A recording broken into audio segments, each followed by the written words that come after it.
Hello students, I hope all are good. जैसा कि मैंने आपको कहा था कि ट्रांसलेशन की वीडियो में हमारा एक लास्ट टॉपिक अब रह रहा है फ्यूचर परफेक्ट कॉन्टिन्यूस टेंस। ठीक है, तो इसको हम जल्दी से अब कवर कर लेते हैं। बेसिकली मैंने आपको कहा था कि जहाँ भी कॉन्टीन्यूस आ जाए वो दिखाएगा कि आपका कोई काम हो रहा है। ठीक है, और परफेक्ट दिखाता है कि कोई काम आपका ख़त्म हो चुका है। तो अगर कोई काम आपका फ्यूचर मतलब अभी तक चलता हुआ आ रहा है, फ्यूचर में चलता हुआ आ रहा है, तो उसके लिए हम यूज़ करेंगे फ्यूचर परफेक्ट कॉन्टीन्यूस टेंस। इन सेंटेंस के लास्ट में आपको देखने को क्या मिलेगा, रहे होंगे, रही होगी, रहा होगा। मतलब कोई काम अभी तक आपका चलता हुआ आ रहा है, फ्यूचर में भी चल रहा होगा। ठीक है, एग्जाम्पल्स देखते हैं तो जल्दी क्लियर होगा। अफर्मेटिव का क्या स्ट्रक्चर होगा, पहले आएगा सब्जेक्ट, फिर हेल्पिंग वर्ब। हेल्पिंग वर्ब पता ही है, विल और शैल है ना। उसके बाद आएगा हैव, फिर बीन, वर्ब में आईएनजी, वर्ब की फर्स्ट फॉर्म में आईएनजी। उसके बाद ऑब्जेक्ट, फिर सिंस या फॉर में से कोई एक चीज़ आएगी। जैसे आपको पता है, अगर एग्जैक्ट टाइम पता है तो सिंस, नहीं पता तो फॉर।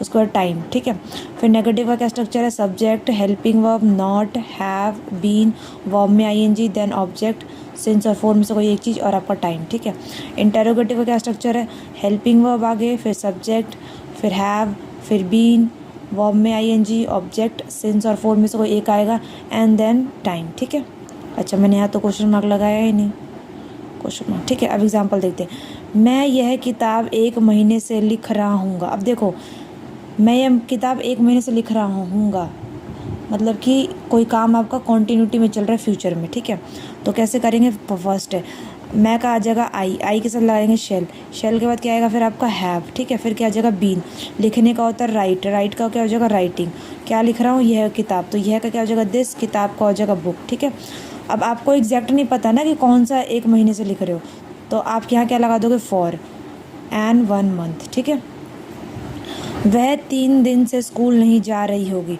तो वह का क्या आ जाएगा शी के बाद क्या आएगा फिर विल के बाद क्या आएगा नॉट, फिर क्या आएगा हैव, फिर क्या आ जाएगा बीन, जाने का होता है गो का क्या आ जाएगा गोइंग, फिर टू स्कूल। 3 दिन से नहीं जा रही ना, कौन से 3 दिन नहीं पता ना, कौन से 3 दिन से नहीं जा रही, तो क्या आ जाएगा फॉर। उसके बाद क्या आएगा 3 डेज। ठीक है, लास्ट देख लेते हैं जल्दी से। क्या वह 1993 से चीनी का व्यापार कर रहा होगा। ठीक है, तो स्टार्टिंग होगी हेल्पिंग वर्ब से, तो विल, अब कर रहा होगा तो बॉय है तो ही, उसके बाद क्या आ जाएगा हैव, फिर क्या आ जाएगा बीन। व्यापार का होता है ट्रेड, ट्रेड का क्या हो जाएगा ट्रेडिंग।